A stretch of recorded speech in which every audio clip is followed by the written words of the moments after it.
Bonjour à tous, mon livre, ce livre, Nos lieux sont vivants, ce n'est pas un livre de Feng Shui. Alors pourquoi je dis ça? La première chose, c'est que le Feng Shui, c'est une technique. Alors, dans mon livre, bien sûr, je tire parti de ma pratique professionnelle, qui est au carrefour, à la croisée de plusieurs techniques, le Feng Shui, mais aussi les Bazi. Alors, Bazi et Feng Shui, c'est assez classique dans le Feng Shui traditionnel, et aussi la géobiologie, et aussi l'architecture intérieure, et puis tout ce que j'ai pu découvrir, observer, mettre en place par ma propre pratique. Alors, surtout dans ce livre, ce que je cherche, c'est à revenir au point de départ, avant même le Feng Shui et les techniques. Parce que pour moi, le fondamental, c'est le lien entre l'humain et son lieu de vie. C'est un lien profond, ancestral, archétypal, qui est au-delà du temps, au-delà des espaces, au-delà des différences culturelles. C'est vrai que souvent on dit le Feng Shui c'est chinois, c'est pour les Chinois, etc. Donc c'est un problème. Moi j'essaye d'aller au-delà de ça, en amont de ça, puisque le Feng Shui c'est une des formes, une des techniques qui ont cherché à codifier, optimiser ce lien pour en tirer le meilleur parti. Et en fait, ces techniques, il y en a plein. Il y en a plein d'autres en tout cas, et l'idée c'est vraiment de revenir à la base, au fondement, à la base de l'édifice en tout cas. Voilà, ça c'est le premier point, première raison pour laquelle je dis que ceci n'est pas un livre de Feng Shui.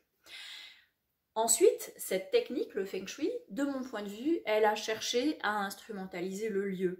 La question qui est souvent posée, que ce soit dans les livres ou même mes clients, très souvent, c'est comment faire en sorte, comment travailler le lieu pour qu'il m'apporte la richesse, la santé, l'âme sœur, le compagnon, le bébé, etc. Et la réussite dans tous mes projets. Souvent, l'objectif, c'est ça, dans les livres de Feng Shui.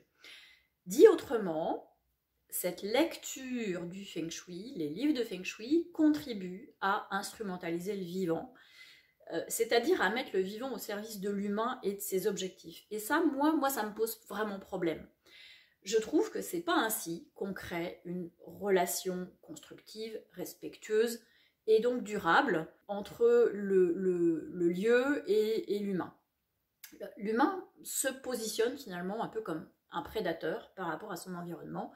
Ça, c'est quelque chose que je développe dans la première partie de mon livre.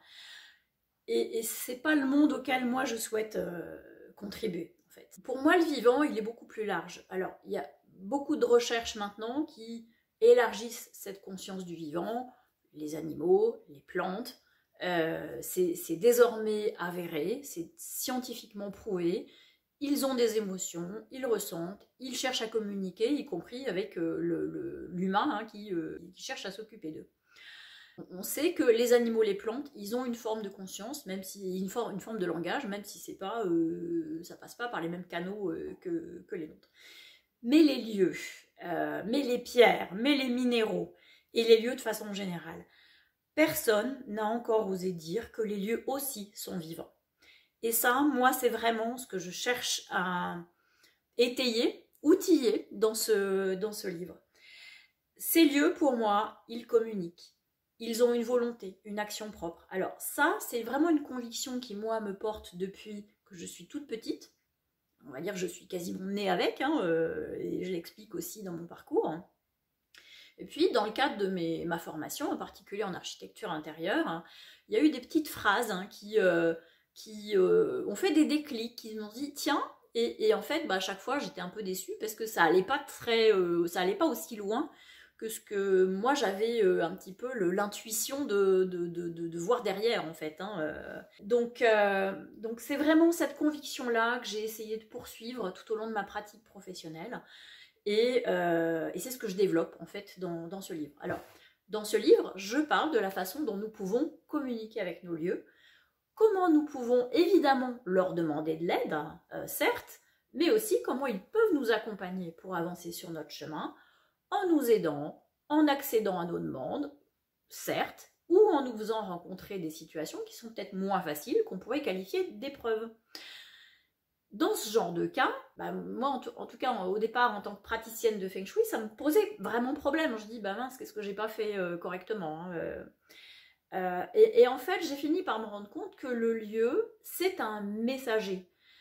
c'est à nous, du coup, de décoder le message. Qu'est-ce qu'il cherche à nous dire? Qu'est-ce qu'il faut comprendre? Qu'est-ce qu'il faut intégrer pour avancer? Et que finalement, quand on fait ça, bah, c'est beaucoup plus riche que simplement de demander au lieu nous apporter la réussite à tel examen ou à je ne sais quel enjeu, tout aussi légitime soit-il. Hein. Et c'est en ce sens que je dis que les lieux sont nos maîtres invisibles. Un maître parce qu'il nous enseigne quelque chose, invisible parce qu'il le fait souvent ni vu ni connu, bah oui, parce qu'on ne sait pas communiquer avec, hein, donc il nous dit pas, et au fait, j'ai un truc à t'expliquer, ça se fait par des façons beaucoup plus subtiles. Souvent, on ne se rend même pas compte que finalement, c'est le lieu qui est notre maître. La majorité des gens pensent que c'est eux qui commandent, qui sont les maîtres des lieux. On parle du maître et de la maîtresse de maison, hein, donc ça veut bien dire ce que ça veut dire. Donc c'est vraiment aussi cette expression-là que j'essaye de modifier un petit peu, on va dire. Alors, voilà pourquoi ce livre n'est pas un énième livre de Feng Shui. Cela dit, vous trouverez quand même dans ce livre des principes du Feng Shui, comme le Qi, comme certains principes simples, hein, et aussi une présentation du Feng Shui classique, plus évolué avec les étoiles volantes, hein, si c'est quelque chose que vous avez déjà entendu. C'est pas un livre, c'est pas un manuel de Feng Shui, y compris classique. Par contre, voilà, il y a eu des illustrations de qu'est-ce qu'on peut faire, qu'est-ce qu'on peut comprendre. La trame énergétique du lieu, elle est là aussi pour nous aider à décoder l'épreuve, le message que le lieu cherche à nous adresser, en fait. Alors, au-delà de ça, vous découvrirez dans ce livre comment communiquer avec votre lieu, comment l'habiter, comment interagir avec lui, qui y habite, quelles sont les différentes on va dire instances ou personnalités en présence dans un lieu. Voilà, un petit peu comment ça, c'est quoi la dynamique d'équipe, en tout cas à l'intérieur d'un lieu. Alors, est-ce que vous me suivez dans ce livre? Bah, si c'est le cas, je vous remercie de votre confiance.